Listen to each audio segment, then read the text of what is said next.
The horse was defecating in my living room when my son called for the third time that morning.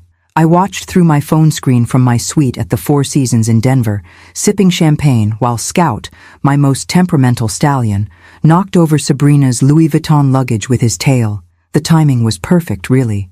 Divine, even.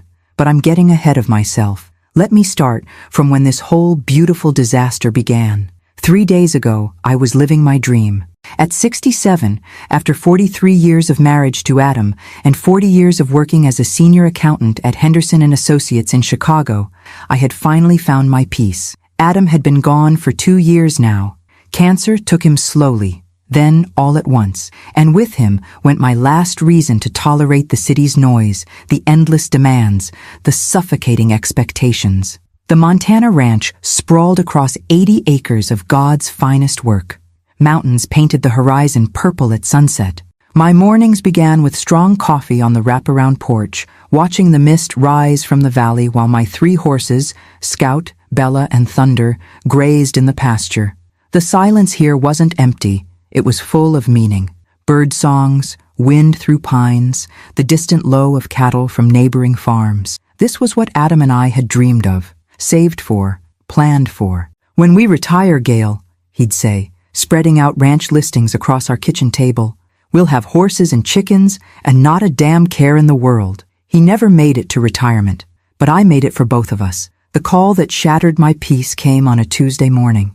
I was mucking out Bella's stall, humming an old Fleetwood Mac song, when my phone buzzed. Scott's face appeared on the screen, the professional headshot he used for his real estate business in Chicago, all fake smile and expensive veneers. "Hi, honey," I answered, propping the phone against a hay bale. "Mom, great news." He didn't even ask how I was. "Sabrina and I are coming to visit the ranch." My stomach tightened, but I kept my voice level. "Oh? When were you thinking?" "This weekend. And get this, Sabrina's family is dying to see your place. Her sisters, their husbands, her cousins from Miami. 10 of us total. You've got all those empty bedrooms just sitting there, right?" The pitchfork slipped from my hand. 10 people? "Scott, I don't think—" "Mom." His voice shifted to that condescending tone he'd perfected since making his first million. "You're rattling around that huge place all alone. It's not healthy. Besides, we're family. That's what the ranch is for, right? Family gatherings? Dad would have wanted this." The manipulation was so smooth, so practiced. How dare he invoke Adam's memory for this invasion? "The guest rooms aren't really set up for—" "Then set them up." "Jesus, Mom. What else do you have to do out there? Feed chickens? Come on. We'll be there Friday evening. Sabrina's already posted about it on Instagram. Her followers are so excited to see authentic ranch life." He laughed like he'd said something clever. "If you can't handle it, maybe you should think about moving back to civilization. A woman your age, alone on a ranch? It's not really practical, is it?" Before I could respond, he added the killing blow. "If you don't like it, just pack up and come back to Chicago. We'll take care of the ranch for you." He hung up before I could speak. I stood there in the barn, phone in my hand, as the full weight of his words settled over me like a burial shroud. Take care of the ranch for me. The arrogance, the entitlement, the casual cruelty of it all. That's when Thunder whinnied from his stall, breaking my trance. I looked at him, all 15 hands of glossy black attitude, and something clicked in my mind. A smile spread across my face, probably the first genuine smile since Scott's call. "You know what, Thunder?" I said, opening his stall door. "I think you're right. They want authentic ranch life. Let's give them authentic ranch life."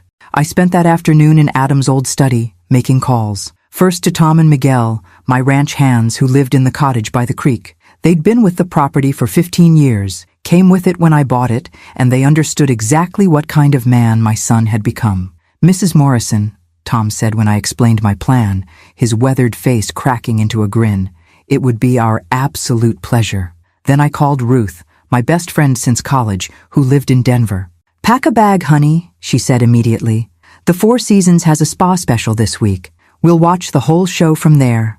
The next 2 days were a whirlwind of beautiful preparation. I removed all the quality bedding from the guest rooms, replacing Egyptian cotton with the scratchy wool blankets from the barn's emergency supplies. The good towels went into storage. I found some delightful sandpaper textured ones at a camping supply store in town. The thermostat for the guest wing? I set it to a cozy 58 degrees at night, 79 during the day. Climate control issues, I'd claim. Old ranch houses, you know. But the pièce de résistance required special timing.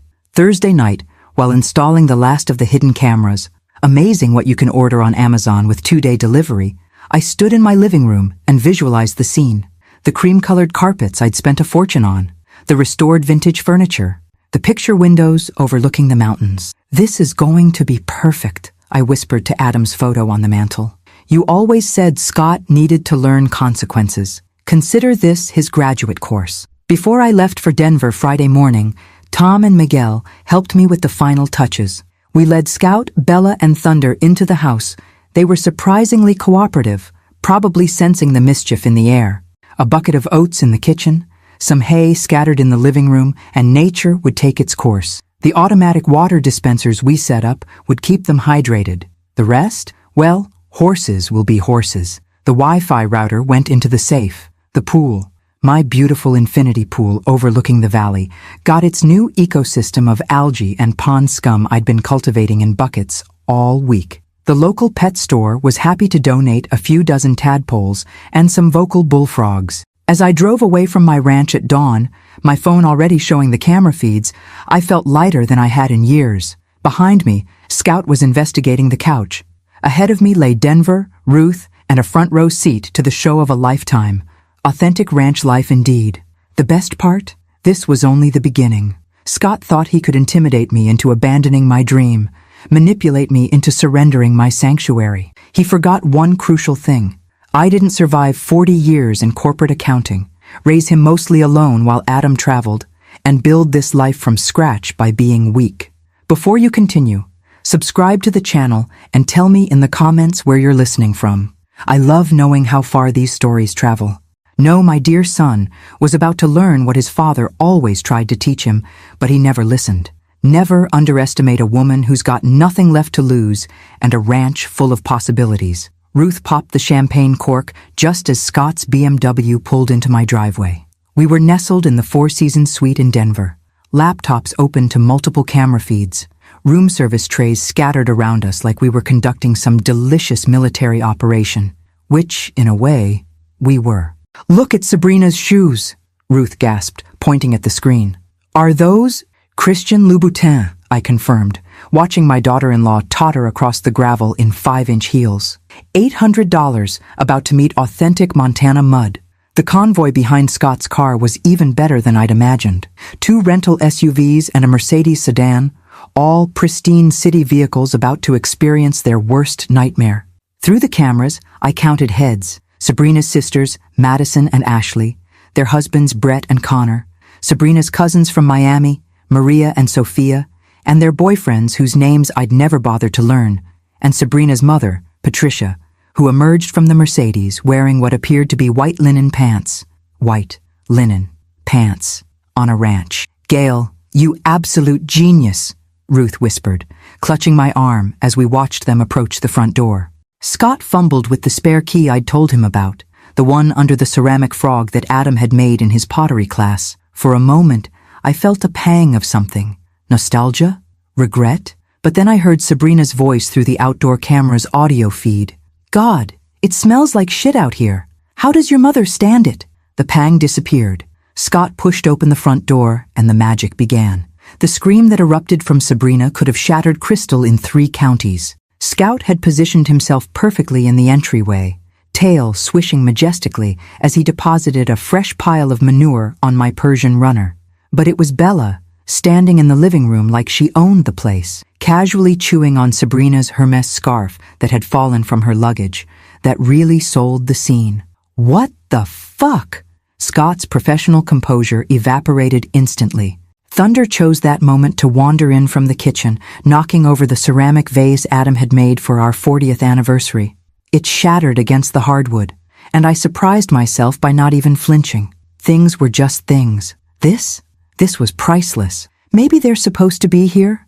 Madison suggested weakly, pressing herself against the wall as Thunder investigated her designer handbag with his massive nose. "Horses don't belong in houses!" Patricia shrieked, her white linen already sporting suspicious brown stains from brushing against the wall where Scout had been rubbing himself all morning. Scott pulled out his phone, frantically calling me. I let it ring 3 times before answering, making my voice breathy and casual. "Hi, honey. Did you make it safely?" "Mom, there are horses in your house." "What?" I gasped, clutching my chest even though he couldn't see me. Ruth had to cover her mouth to stop from laughing. "That's impossible. They must have broken out of the pasture." "Oh dear, Tom and Miguel are visiting family in Billings this weekend. You'll have to get them back outside yourself." "How do I—" "Mom, they're destroying everything." "Just lead them out, sweetheart. There's halters and lead ropes in the barn. They're gentle as lambs." "I'm so sorry. I'm in Denver for a medical appointment. My arthritis, you know. I'll be back Sunday evening." "Sunday? Mom, you can't—" "Oh, the doctor's calling me in. Love you." I hung up and turned the phone off completely. Ruth and I clinked glasses as we watched the chaos unfold on screen. The next 3 hours were better than any reality TV show ever produced. Brett, trying to be the hero, attempted to grab Scout's mane to lead him out. Scout, offended by such familiarity, promptly sneezed all over Brett's Armani shirt. Connor tried to shoo Bella with a broom, but she interpreted this as a game and chased him around the coffee table until he scrambled onto the couch, screaming like a child. But the crown jewel of the afternoon came when Maria's boyfriend, I think his name was Dylan, discovered the pool. "At least we can swim," he announced, already pulling off his shirt as he headed to the patio doors. Ruth and I leaned forward in anticipation. The scream when he saw the green, frog-infested swamp that had been my pristine infinity pool was so high-pitched that thunder, inside the house, neighed in response. The bullfrogs I'd imported were in full throat, creating a symphony that would have made Beethoven weep. The smell, I imagined, was spectacular. "This is insane," Sophia wailed, trying to get a phone signal in the living room while simultaneously dodging horse droppings. "There's no Wi-Fi, no cell service. How are we supposed to— There's horse shit on my Gucci." Meanwhile, Sabrina had locked herself in the downstairs bathroom, sobbing dramatically while Scott pounded on the door, begging her to come out and help. Patricia was on her own phone, walking in circles in the driveway, apparently trying to book hotel rooms. "Good luck with that," I murmured, knowing that the nearest decent hotel was 2 hours away and there was a rodeo in town this weekend. Everything would be booked solid. As the sun began to set, casting golden light across my monitors, the family had managed to herd the horses onto the back deck, but couldn't figure out how to get them down the steps and back to the pasture. The horses, clever things that they were, had discovered the outdoor furniture cushions and were having a delightful time tearing them apart. Madison and Ashley had barricaded themselves in one of the guest bedrooms, but I knew what was coming.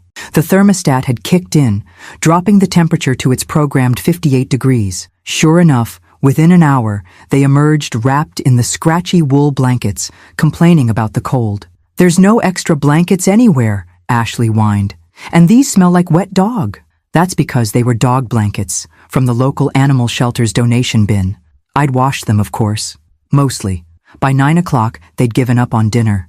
The horses had somehow gotten back into the kitchen. Tom had installed a special latch on the back door that looked locked but wasn't, and had eaten most of the groceries they'd brought. Sabrina's Instagram-worthy charcuterie board was now Scout's dinner, and the organic vegetables from Whole Foods were scattered across the floor like confetti.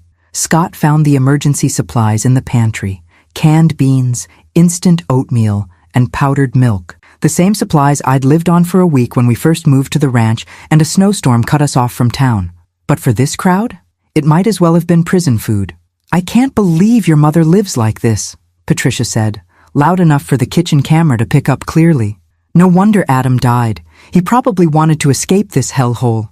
I felt Ruth's hand squeeze mine. She knew how much Adam had loved this dream, how he'd drawn sketches of the ranch layout on napkins during chemo treatments, making me promise to live our dream even if he couldn't. "That bitch," Ruth muttered. "Want me to call her restaurant and cancel her reservations for the next month? I know people." I laughed, actually laughed, for the first time in days. "No, sweet friend. The horses are handling this beautifully." As if on cue, Thunder appeared in the background of the kitchen feed, tail lifted, depositing his opinion of Patricia directly behind her white designer sneakers. When she stepped backward, the squelch was audible even through the computer speakers.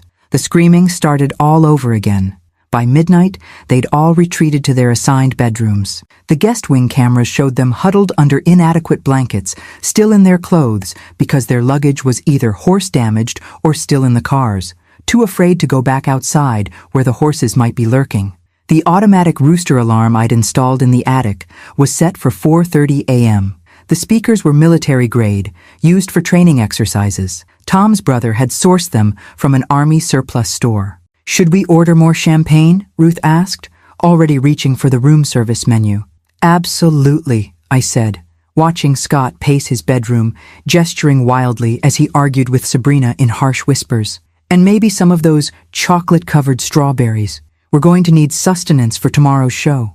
Through the cameras, I saw Scott pull out his laptop, probably trying to find hotels or figure out how to call a large animal removal service. But without Wi-Fi, that expensive MacBook was just a very pretty paperweight. I smiled, thinking of the note I'd left in the kitchen, hidden under the coffee maker they'd eventually find in the morning. "Welcome to authentic ranch life. Remember, early to bed, early to rise. Rooster crows at 4:30. Feeding time is 5 a.m. Enjoy your stay, Mom." Tomorrow, they'd discover the task board I'd prepared, complete with mucking out stalls, collecting eggs from my very aggressive chickens, and repairing the fence that I'd strategically weakened near the pig pen at the Petersons' farm next door. Their pot-bellied pigs were escape artists who loved nothing more than investigating new territory. But tonight I would sleep in luxury while my son learned what his father always knew. Respect isn't inherited, it's earned. And sometimes, the best teachers have 4 legs and absolutely no patience for bullshit. The rooster recording erupted at 4:30 a.m. with the force of 1,000 suns. Through my laptop screen at the Four Seasons, I watched Scott bolt upright in bed, tangled in the scratchy wool blanket, his hair standing at angles that defied physics. The sound was magnificent. Not just one rooster, but an entire symphony of roosters I'd mixed together, amplified to concert levels. "What the hell is that?" Sabrina shrieked from under her pillow. Ruth had stayed the night in my suite, and we were already on our second pot of coffee, fresh fruit and pastries arranged between us like we were watching the Super Bowl. "Is that the actual volume?" Ruth asked, wincing as Patricia's scream joined the chorus from the next room. "Oh no," I said sweetly, adjusting my reading glasses. "I turned it up a bit. You know, my hearing isn't what it used to be. I need it loud to wake up." The beauty of the system was its persistence. Every time someone thought it was over, another rooster would crow. I'd programmed it to continue for exactly 37 minutes with random intervals, just long enough to ensure no one could fall back asleep. By 5 a.m., the exhausted group had stumbled into the kitchen, looking like extras from a zombie movie. Ashley's hair extensions were tangled beyond recognition. Brett had horse manure still caked on his designer jeans. Maria's boyfriend, David, had given up entirely and was wearing a scratchy blanket as a cape. Scott found my note under the coffee maker. His face as he read it was a masterpiece of evolving horror. "Feeding time?" Connor read over his shoulder. "What feeding?" That's when they heard the sounds from outside. My automatic feeders had failed to dispense. I'd disabled them remotely, which meant 30 chickens, 6 pigs from Peterson's farm who'd mysteriously found their way through the weakened fence during the night, and my 3 horses were all congregating near the house, voicing their displeasure. The chickens were the loudest. I'd specifically selected the most aggressive heritage breeds, including a rooster named Diablo who'd won 3 county fair competitions for most ornery fowl. "We're not farmers," Madison wailed, mascara from yesterday streaking down her cheeks. "This is insane." "Just ignore them," Sabrina commanded, trying to maintain some authority. "We'll go to town for breakfast." Scott's phone GPS helpfully informed them that town was 43 minutes away, one way. The nearest Starbucks, 2 hours. "I found instant coffee," Sophia announced, holding up the jar of decaf I'd left prominently displayed. They wouldn't find the real coffee I'd hidden behind the 10-year-old canned pears until much later, if at all. While they struggled with the ancient stovetop percolator I'd substituted for my Keurig machine, the animals grew louder. Thunder had discovered he could bang the gate with his head, creating a rhythmic boom that echoed across the valley. The pigs had found the patio furniture and were enthusiastically redesigning the outdoor seating area. But Diablo had discovered he could fly just high enough to land on the kitchen window ledge. The face-to-face encounter between Sabrina and Diablo through the glass was cinematic. She screamed. He screamed back. She threw the decaf at the window. He pecked at the glass with increased vigor. "We have to feed them to make them stop," Scott finally admitted, looking defeated already, and it wasn't even 6 a.m. "I'm not touching those things," Patricia announced, settling imperiously into a kitchen chair that immediately wobbled. I'd loosened one leg just enough to be annoying, but not dangerous. "Mom's right," Sabrina said. "You're the man, Scott. You and the other guys handle it." I watched Scott's jaw clench. His father would have already been out there, animals fed, probably riding Thunder bareback across the pasture. Adam had grown up on a farm in Iowa, something Scott had always been embarrassed about, preferring to tell people his father was in agriculture technology. The men ventured out like they were entering a war zone. Through the outdoor cameras, I watched Brett immediately step in a fresh pile of horse manure. Scout was nothing if not prolific. Connor tried to open the feed bin, but jumped back screaming when 3 mice scurried out. They'd moved in after I'd stopped storing the feed properly a few days ago. But the best moment came when Derek or David approached the chicken coop with the feed bucket.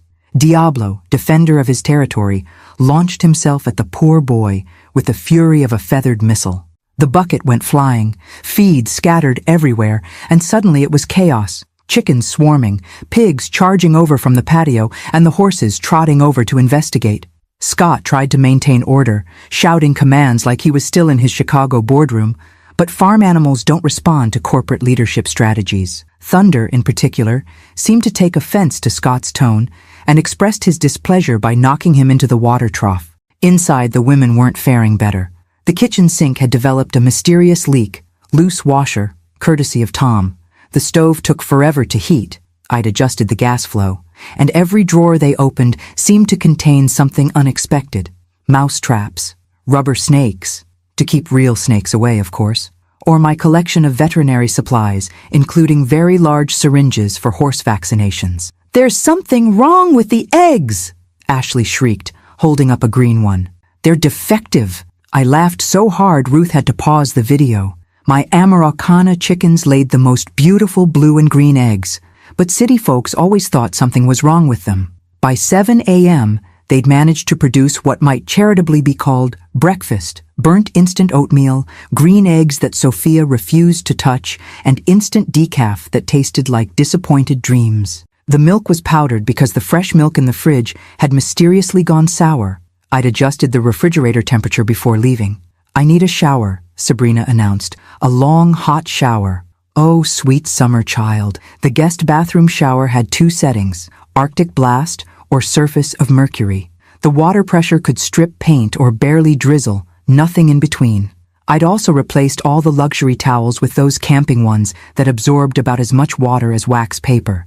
Sabrina's shrieks when she encountered the cold water were audible even from the kitchen.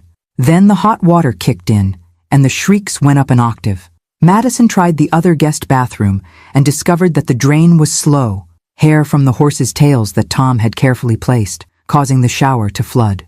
Meanwhile, Scott was trying to get online to handle what he claimed were urgent business matters. He'd found the router, plugged it in, but couldn't understand why it wasn't working. He couldn't see that I'd changed the password to a 47-character string of random symbols and hidden the paper with the new password inside the barn, specifically in the middle of the hay bales in the loft. "Maybe there's Wi-Fi in town," Connor suggested hopefully. "I'm not driving 40 minutes for internet," Scott snapped. The stress was getting to him. Good. That's when they discovered the next phase of my plan, the task board in the mudroom, which I'd titled Daily Ranch Responsibilities in Adam's handwriting I'd carefully copied. It was laminated and official looking, like something that had been there forever. Muck stalls, 8 a.m. Collect eggs, 8:30 a.m. Wear protection. Check fence lines, 9 a.m. Move irrigation pipes, 10 a.m. Feed chickens again, 11 a.m. They're on a special diet. Clean pool filters, noon. Clean the pool? Brett perked up. Maybe it's not as bad as it looked yesterday. Sweet, naive Brett. The pool in daylight was even worse. The algae had bloomed overnight into a green carpet. The bullfrogs had invited friends. Something that might have been a small alligator, but was probably just a large stick floated ominously in the deep end. The smell could have peeled paint. "We're not doing this," Patricia announced. "This is not what we came here for." "Then why did you come, Patricia?" I said to the screen, though she couldn't hear me. "For the free vacation? For the Instagram photos? To case my property to see what your daughter married into?" Ruth poured more champagne. We'd switched from coffee as we watched them argue. Sabrina wanted to leave immediately. Scott insisted they couldn't let the animals starve. The cousins from Miami were already packing. Brett was Googling, "Can you get diseases from horse manure?" on his phone, using what little cell signal he could find by standing on one leg near the chicken coop. Then came the moment I'd been waiting for. Scott, frustrated and desperate, went to my bedroom to look for anything that might help. A different Wi-Fi password, contact information for Tom and Miguel, anything. He found the envelope on my dresser, addressed to him in my handwriting. Inside was a single sheet of paper with one paragraph. "Scott, by the time you read this, you'll have experienced about 1% of what running a ranch actually entails. Your father did this every day for the last 2 years of his life, even during chemo, because he loved it. This wasn't just my dream, it was ours. If you can't respect that, if you can't respect me, then you don't belong here. The horses know it, the chickens know it, even the bullfrogs in the pool know it. Do you?" Under that was a photo Adam had taken a month before he died. He was sitting on Thunder, wearing his beat-up cowboy hat, grinning like he'd won the lottery. In the background, barely visible, was me, mucking out stalls in rubber boots and his old flannel, laughing at something he'd said. We'd been so happy here, so complete. Through the camera, I watched my son sink onto my bed, letter in hand, his face cycling through emotions I hadn't seen since Adam's funeral. Shame, recognition, maybe even understanding. But then Sabrina's voice cut through the moment. "Scott, there's something wrong with the toilet. It won't stop making noise." The spell broke. He folded the letter, put it in his pocket, and went to deal with the mysteriously running toilet. A simple flapper adjustment that would take 5 seconds if you knew what you were doing, hours if you didn't. We ordered lunch at the Four Seasons. I had the salmon. Ruth had the prime rib. My phone showed 17 missed calls from Scott, 23 from Sabrina, and one text from Patricia that just said, "This is elder abuse.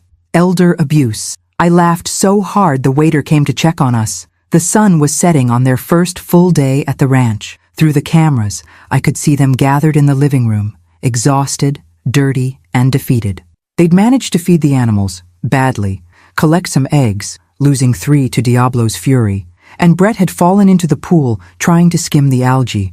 They were eating canned beans and stale crackers for dinner because no one wanted to drive to town, and the horses had gotten into the kitchen again while they were outside, eating everything else edible. "One more day," I told Ruth, raising my glass. "One more day and they'll break completely." "You're evil," she said admiringly. "Absolutely evil." "No," I corrected, thinking of Adam, of the life we'd built, of the dreams Scott wanted to steal. "I'm just a rancher protecting her land." Saturday morning arrived with what I can only describe as biblical precision. At 3:47 a.m., the Petersons' pigs discovered that the hole in the fence had somehow gotten larger overnight, thanks to Tom's late-night handiwork before he'd left for his family visit. All 6 pigs, led by a massive sow named Bertha, made their way onto my property and discovered the ultimate treasure. Sabrina's Mercedes, windows cracked for ventilation. The car alarm at 4 a.m. was spectacular. Through the cameras, I watched Scott stumble outside in his underwear and those ridiculous city slippers, trying to chase 3 pigs out of the back seat. Bertha had made herself comfortable in the driver's seat and was enthusiastically eating what looked like Sabrina's $500 calfskin purse. "This can't be happening," he kept repeating, a mantra against the chaos. But oh, it was. The rooster recording joined the symphony at 4:30, right on schedule. This time, I'd added some peacock screams to the mix. The sound was so unholy that Connor actually fell out of bed, taking the scratchy blanket and a lamp with him. By the time everyone congregated in the kitchen at 5 a.m., they looked like survivors of some apocalyptic event. Patricia's white linen had been abandoned for what appeared to be her husband's golf clothes from 1987 that she'd found in the attic. Madison was wearing a horse blanket as a dress. Derek David had given up entirely and was shirtless despite the morning chill. "We're leaving," Sabrina announced. "Today. Now." "The car?" Scott started. "I don't care about the car. Call a rental company. That's when they discovered that the nearest car rental was at the airport, 2 hours away, and they were booked solid due to the rodeo. The local taxi company? One car, and Bud Thompson was visiting his daughter in Seattle. We could call an Uber, Ashley suggested hopefully. The looks everyone gave her could have curdled milk. Uber in rural Montana, from a ranch 43 minutes from town, with no cell service to even book it. I found coffee, Brett announced triumphantly, holding up the can of real coffee I'd hidden. It was the first genuine smile I'd seen from any of them. They were so focused on the coffee that no one questioned why Brett was searching behind 10-year-old canned goods. Small mercies in desperate times. While they waited for the ancient percolator to work its magic, a new sound joined the morning chorus. Thunder had learned to open the barn door. Not break it down, literally, work the latch with his teeth. He was now leading Bella and Scout in what could only be described as a victory parade around the house. How are they so smart? Maria wailed, watching the horses through the window. They're ranchers' horses, I said to my laptop screen, toasting them with my mimosa. They learn from the best. That's when nature called. Literally. The septic system, which I'd had serviced just before my strategic departure, but had told Scott was acting up lately, chose that moment to back up. Just a little. Just enough to make the downstairs bathroom unusable and create a smell that had everyone fleeing to the porch, where Diablo was waiting. The rooster had apparently decided the porch was his new kingdom. He'd established himself on the porch swing and was defending his territory with the passion of a medieval knight. Connor tried to reason with him. You can't reason with a rooster. Diablo launched himself with wings spread and spurs ready. Connor's retreat broke the land speed record. We need help, Scott finally admitted, pulling out his phone to try calling me again. This time, I answered on the first ring, voice cheerful as Christmas morning. Hi, honey, how's the ranch? Mom, we need you to come back. Everything is falling apart. Oh dear, what's wrong? He started listing the disasters, his voice growing more frantic with each item. I made appropriate concerned noises while Ruth filmed me for posterity, my Oscar-worthy performance of a concerned mother. Well, I said when he finally ran out of breath, Tom and Miguel should be back Monday. They'll know what to do. In the meantime, there's a manual in the barn for all the equipment and systems. Your father wrote it all down. This was true. Adam had meticulously documented everything about the ranch. The manual was 300 pages, laminated, and currently stored in the hayloft under approximately 500 bales. Good luck finding it. Monday? Mom, we can't. Oh, my doctor's calling. The specialist, you know. For my arthritis. Got to go. I hung up and turned the phone off again. Through the cameras, I watched Scott throw his phone against the porch rail. It bounced off and landed in a fresh pile of pig droppings. The day progressed like a symphony of chaos. They tried to do laundry, but I'd left only the eco-friendly detergent that required precise measurements in hot water, which the guest wing didn't have consistently. Madison's white designer dress came out a patchy gray. Ashley's silk blouse dissolved entirely. They attempted to go to town for supplies, but discovered that Scott's BMW had a flat tire. Roofing nail accidentally dropped near his parking spot. Sabrina's Mercedes still had pigs in it. Bertha had claimed it as her new home, and the rental SUVs were somehow locked with the keys inside. A mystery that would have been solved if they'd noticed the helpful crow who'd learned to pick up shiny objects. By noon, the temperature in the guest bedrooms had risen to the programmed 79 degrees. Without proper ventilation, I'd closed the attic vents. It was like a sauna. They opened windows, which let in the flies that had been attracted by all the animal activity. There's food in the freezer, Connor announced, pulling out what looked like a roast. What he didn't know was that it was venison from last year's hunting season, labeled simply meat in Adam's handwriting. They defrosted it in the microwave, turning it into rubber. The smell alone could have been classified as a weapon.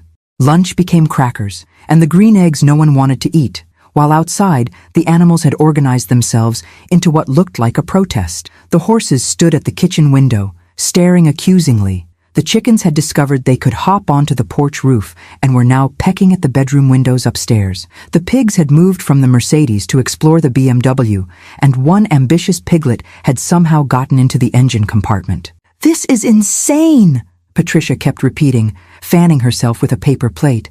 "Absolutely insane!" Then came the rain. Montana summer storms are magnificent, Sudden, violent, and thorough. This one arrived at 2 p.m. with thunderclaps that shook the house. The rain came sideways, finding every gap in the windows I'd strategically left unsealed. Within minutes, the guest bedrooms were soaked. But the real discovery came when they tried to close the windows. The old wooden frames, which I'd been meaning to fix but conveniently forgot to mention, had swollen in the humidity. They were stuck open. Brett and Connor tried to force them, but succeeded only in breaking one completely, leaving a gaping hole that the rain exploited enthusiastically. "We need towels!" Sabrina screamed. Oh, honey, those camping towels weren't going to help much. They used the scratchy blankets, their clothes, anything absorbent to try to stem the water. Meanwhile, the roof in the mudroom, which had that tiny leak I'd noticed but hadn't mentioned, turned into a waterfall. The taskboard I'd so carefully laminated floated by like a little raft of responsibility. The storm passed after an hour, leaving everything damp and smelling like wet wool. The power flickered and went out. My backup generator, which would have kicked in automatically, was mysteriously out of propane.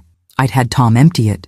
The manual start generator in the barn required reading a 16-page instruction booklet. In Japanese. I'd switched the manuals as a joke months ago, forgetting to switch them back. Serendipity. As darkness fell, they huddled in the living room with candles I'd left, trick birthday candles that relight when you blow them out. Watching them try to figure out why the candles kept relighting was better than cable TV. "We could cook on the grill," Scott suggested, trying to salvage something from the day. The gas grill was empty. The charcoal grill required actual charcoal knowledge. They attempted it anyway, producing what could generously be called blackened everything. Even the vegetables were somehow both burnt and raw. Dinner was canned beans again, cold this time, eaten in the flickering light of the trick candles while rain dripped through various ceiling spots, and Diablo paced the porch like a feathered sentry. "I want to go home," Sophia said quietly. It was the first completely honest thing any of them had said. "This is Scott's home now," Patricia said acidly. "His inheritance, right, Scott? This is what you wanted?" Through the infrared camera, battery-powered, of course, I saw my son's face. He looked broken. "Good. I just thought," he started. "You thought you'd take over Mom's retirement paradise," Sabrina finished. "Turn it into our vacation home. Maybe rent it out when we weren't here." "You talked about it for months," Madison added. "How much money the property was worth, how you could subdivide it." "Subdivide it. My 80 acres. Our dream." Ruth squeezed my hand as we watched. "You okay?" "I'm perfect," I said, and meant it. At 9 p.m., something magical happened. The clouds cleared, revealing a stunning Montana night sky. Thousands of stars, the Milky Way visible in all its glory. Through the cameras, I watched them venture onto the porch. Diablo had finally retired to the coop. For a moment, they were silent, looking up at something most of them had never seen, a sky unpolluted by city lights. Connor pointed out Mars. Ashley saw her first shooting star. Even Patricia seemed subdued by the majesty of it. "It's beautiful," Sabrina admitted quietly. "Dad loved this," Scott said suddenly. "He used to email me photos of the night sky here. I always deleted them without looking." The confession hung in the air like another star. "He built this place for Mom," he continued. "Every fence post, every garden bed. Even when he was sick, he was out here working. And I called it a waste of money." "You said worse than that," Patricia reminded him. Because of course she did. The moment shattered. They went back inside to their damp, dark rooms. Through the night vision cameras, I watched them toss and turn on the uncomfortable beds, too hot, then too cold, scratchy blankets providing little comfort. At midnight, the coyotes started howling. Not close enough to be dangerous, but close enough to be heard clearly through the broken window. Then the owls joined in. Then Bertha, still in the Mercedes, discovered the horn. Sunday. One more day. Tomorrow, they would break completely, and I would return to reclaim my kingdom. But tonight, just for a moment under those stars, Scott had remembered his father. That was more than I'd expected, maybe more than he deserved. "Ready for the grand finale?" Ruth asked, pulling up the weather forecast on her phone. I looked at the prediction for Sunday, 102 degrees, no cloud cover, and a wind advisory. "Oh yes," I said, raising my champagne glass to the screen where my son sat in the dark, finally understanding what he'd tried to take. "Let's finish this properly." The best part? I hadn't even deployed my secret weapon yet. Tomorrow, they'd meet the llamas. Sunday dawned with what the weather service would later call an unprecedented temperature spike for the season. By 6 a.m., it was already 85 degrees. By 7 a.m., when the exhausted group stumbled into the kitchen after another rooster serenade, it was pushing 90. "Why is it so hot?" Ashley moaned, fanning herself with a paper towel. "Because, darling, I'd shut off the central air conditioning before I left, leaving only the inadequate window units in the guest rooms, which required electricity they didn't have. The manual override for the generator was in Adam's workshop, behind approximately 700 pounds of lumber I'd had Tom stack there for winter projects. Through my laptop at the Four Seasons, where Ruth and I were enjoying Eggs Benedict and perfectly controlled air conditioning, I watched them discover that the refrigerator, without power for over 12 hours, had become a box of spoiled potential food poisoning. The smell when Connor opened it sent everyone fleeing to the porch, where the llamas were waiting. Now I should explain about the llamas. They weren't mine. They belonged to the Johnsons 2 properties over. But llamas, like teenagers, tend to wander when they find weak spots in fences. And someone, definitely not Tom on my instructions, might have created a very convenient path from the Johnsons' south pasture directly to my front yard. 3 llamas: Napoleon, the spitter, Julius, the screamer, and Cleopatra, who had personal space issues. Brett was the first to make eye contact with Napoleon. Fatal mistake. The llama's ears went back, his neck arched, and with the accuracy of a trained sniper, he launched a green, grassy spray directly into Brett's face. The scream Brett produced harmonized beautifully with Julius's responding call, a sound somewhere between a rusty gate and a demon's laugh. Cleopatra, not to be outdone, decided Madison's hair looked like hay and tried to eat it. "What are these things?" Sabrina shrieked, dodging Julius's attempt to smell her armpit. "Guard llamas," I told my laptop screen. "Very effective ones. The thing about llamas is they're curious, extremely curious, and once they decide you're interesting, they follow you. Everywhere." The group retreated to the house, but the llamas simply stood at the windows, staring in with their enormous eyes, occasionally screaming their displeasure at being excluded. Inside, the temperature was climbing. Without power, without air conditioning, and with the morning sun turning the windows into magnifying glasses, the house was becoming an oven. They opened every window, which let in the flies that had multiplied exponentially thanks to all the animals